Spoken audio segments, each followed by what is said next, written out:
Mecca was restless, though its valleys echoed with the calls of traders and its streets bustled with the rituals of old. A suffocating darkness loomed over the city. Idolatry reigned, injustice was law, and the cries of the oppressed were drowned beneath the weight of greed and corruption.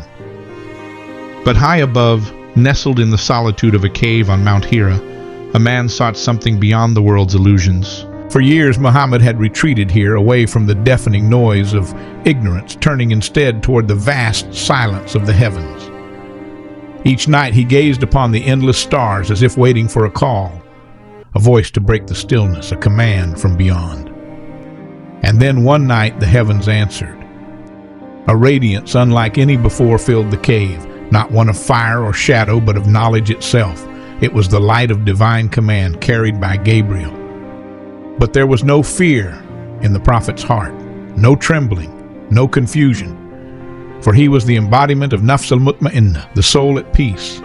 This moment had been written since the beginning of time, and he embraced it with certainty.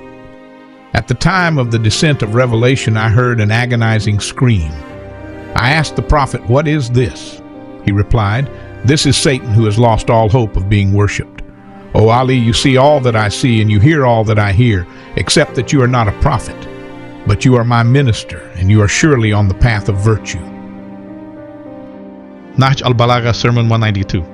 And as the first words of divine revelation filled the cave, a cry of anguish tore through the unseen realms.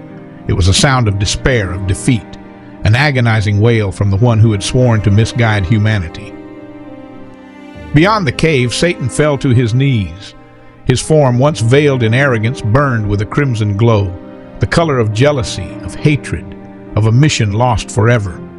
He looked up, his scream echoing through the abyss, for he knew that Allah's promise had been fulfilled. The light had come, the final messenger had risen, and his dominion over hearts was now doomed to crumble. No longer would darkness reign unchecked, no longer would falsehood hide in comfort. Truth had arrived, and the enemy of mankind had failed. The command descended.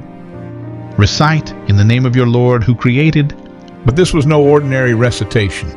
It was the beginning of the final covenant between heaven and earth, the last divine message to all of creation. And with it, the world would never be the same again. Stories don't end when the words stop. They live on in those who listen, reflect, and share. If this story resonated with you, let's keep the journey going. Subscribe, share, and join this growing space of wisdom and wonder. Your voice matters. Until next time, stay curious, stay enlightened.